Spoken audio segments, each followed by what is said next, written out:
It's 2024. People have attempted to go full communist in dozens of countries from China and the USSR to Vietnam and Cuba. Every single attempt so far has failed and led to lower living standards than those in standard capitalist democracies. There's always a million reasons for why this happens. Some say that it wasn't real communism. Some say that the people in charge were bad. Some say that communism is against human nature. But the problem is far more fundamental. It relates to something that people generally like: planning. More specifically, central planning, the process by which state socialist economies such as the USSR attempted to handle production of goods and services. Here's the basic idea behind central planning. A country has goals. The best way to achieve those goals are to come up with a plan and achieve it.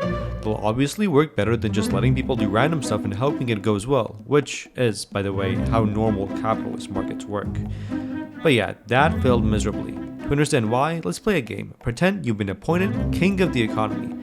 No more billionaires with yachts. You will guarantee a fair and just economy for all. But first, you're gonna answer these 3 weird questions. Question number 1. What should we produce? The first problem you discover is that you have no idea what people want. How many sticks of butter? How many eggs? How many jeans? How many black jeans? Oh god, you decide to take a public survey. Everyone will write down what they want and you'll make it for them. 1 week and 331 million.9 Google form responses later, you discover that people want a lot of things. More specifically, you now found yourself forced to produce 200 million yachts and 400 million copies of the 1977 release of A New Hope. Remembering the scarcity exists, you decide that 200 million yachts is a bit much. So you decide to place some type of limit on what people can ask for. Perhaps you assign everyone some amount of points that they can spend on different goods. We could call them dollars. In any case, you revamp the Google Forms experience.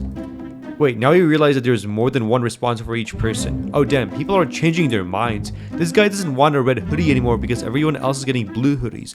And this girl decided that she doesn't want any more burgers because she's going vegetarian. Damn it. Question number 2. Who should produce things?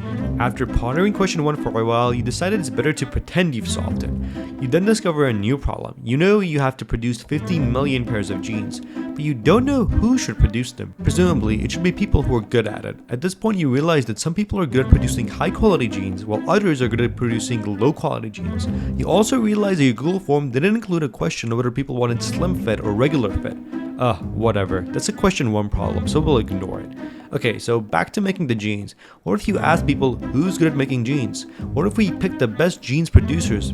That sounds like a good bet. But what if those people would be better off doing other things? Like, I'm sure Captain America could have been one of the best seamstresses in the world, but then he wouldn't have time to save the world. Okay, we can't just grab whoever is good at something. Oh, how about this? Remember those points people could spend on different goods in the Google form?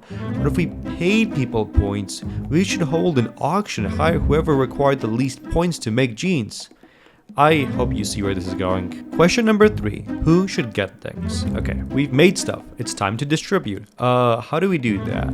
You go back to your list of things people want and find that you have a factory and a chicken farm, each asking for 100 watts of power.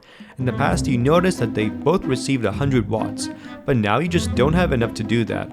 Well, since they both asked for 100 and both received equal amounts in the past, you reckon it's fine to do a 50-50 split. A week later, the factory shuts down. As it turns out, there are 2 ways to make a chicken lay more eggs. You can heat them with, watts, or feed them more food. On the other hand, the factory needed all 100 watts to keep functioning. Had you known this, you'd have given the 100 watts to the factory. The chicken farmers could get food instead. You now realize that this was also a question 2 problem. The energy was needed for farming and for the factory. And then you'll face the same issue again when distributing the chicken. It's hard to be king of the economy.